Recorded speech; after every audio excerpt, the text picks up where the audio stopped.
এমনি আমার গরুর গোস্ত খাতে মন চাই সুইজাল দে আর গরুর গোস্ত যদি ঘরে না থাকে তখন আমি এই সয়াবিন দিয়ে গরুর গোস্ত টেস্টটা করিয়া লই, এত মজা লাগে। আসসালামু আলাইকুম বাড়ি মুন্ডি, আপনারা গলি কেমন আছেন? আশা করি জুলার ভালো আছেন, মুই আছি মৌতির ভালো। ভালো টেলা নিয়ে আসছি সয়াবিনের একটা তরকারির রেসিপি না কি জানি কয় জানান।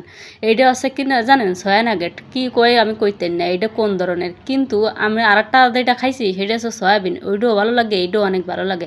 তো আমি অর্ধেক আর কি রান্না করবো, সব রানবো না, সব রানলে খাইয়ে পারবো না। এখন আছে গরম পানি দিয়ে আমি ভিজিয়ে রেখে দেবো।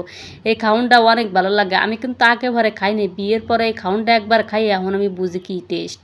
এমন কথা আছে কি সেদ্ধ করা লাগবে না, পানি দিয়ে ভিজে তরফারে দেখবে 3 ভাগের 2 ভাগ সেদ্ধ হয়ে গেছে। এখন ভালো করে পানি চিপড়ে নিচ্ছি, পানি চিপড়ে পরে দেখেন কি সুন্দর একদম রান্নার উপযোগী হয়ে গেছে।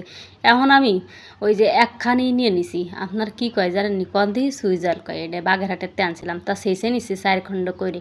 এনে কড়ইতি তেল পরিমাণ মতো দিয়ে নুন আর হলদি দিয়ে সয়াবিনটা বারো করে ব্রাউন ব্রাউন কালার করে বাইজে নেব, বাইজে উঠই থুবানি। তো আগে দেখেন ও কাজ কথা পরে, তো এনে উঠই থিয়ে দিচ্ছে। এনে আমি গরুর গোশের সাইজের মতো আলু কেটে নিছি, এটা আরও নুন দার হলদি দিয়ে ভালো করে ব্রাউন কালার করে সমলক্ষভাবে বাইজে বুঝে কাট করে ওই দ্বারা ফেলাই থিয়ে দেবো। তারপরে আছে বাকি কাজ, এটা দেখো দেখেন একেবারে লাল লাল হয়ে গেছে, তখন এটার আমি উঠোই ফেলাই দেবো। উঠোই ফেলাইতে দেবো না আর কি, বাটাই করে তো গাবলায় থিয়ে দেবো। আর এই যে হচ্ছে 1 কাপ তেল, এই যে কী তেল ক্ষতি ফেলেননি, এটা হচ্ছে গরুর চর্বি আছে না, গলায় আমি ফ্রিজে রেখে দিয়েছিলাম, তাই দিয়ে দিলাম 1 বাটি। পেঁয়াজ কুচি পরিমাণ মতো দিয়ে আদা রসুন বাটা দিছি, তারপরে হচ্ছে হলদি মরিচ, তারপরে হচ্ছে আপনার ওই যে কী জানেন নাকি নুন, তারপরে কি জিরে গুঁড়ো, তারপরে আর কিছু নেই। মানে ভালো করে গুটানাটা দিয়ে ভালো করে কষায় নেবেন, এত সমলক্ষভাবে তা কি আর কব। ফাঁকে যখন ছুড়িয়ে মারবেন আপনার ওই যে সেই সুইজালরে ছুড়িয়ে যাওয়ার মারার পরে গোটা মশলা দিয়ে দেবেন। গরুর গোশের যে মশলাগুলো দেয় না, আরও মশলা তেজপাতা এলাচ এইগুলো দিয়ে ভালো করে কষায় নেবেন, একটুখানি পানি দিয়ে কষাইবেন। মশলাটাও ভালো করে না কষালে কিন্তু ভালো লাগবে না, গরুর গোশের স্বাদ কিন্তু পাইবেন না, ফিলটা কিন্তু আইবে না।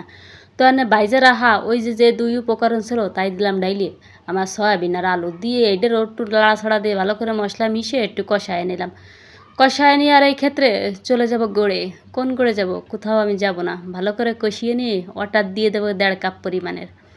তো ওয়াটার দেওয়ার পরে এখন ডাকনা দিয়ে ডাহে দেবেন। কী কারণে ডাহে দেবেন জানেন?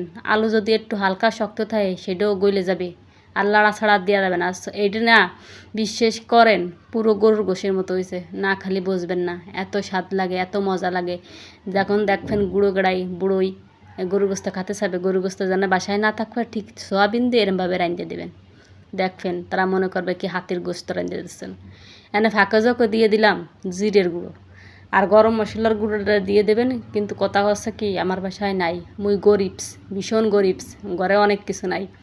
তো এনে আমার হয়ে গেছে রান্না, এনে পরিবেশন করে আপনাকে দিহাতে হবে না। তার আগে একটা কাজ করবেন, উপর দিয়ে একটু সাদা তেল ছিটিয়ে দেবেন, চমলক্ষ দেখা যাবে, ডিজাইন হবে, কত সুন্দর দেখা যাবে। তিলটা খাতে তো অনেক ভালো লাগে। তা ভালো থাকেন, ভিডিওটা ভালো লাগে শেয়ার করে দেন, পাশে থাকেন আপনারা।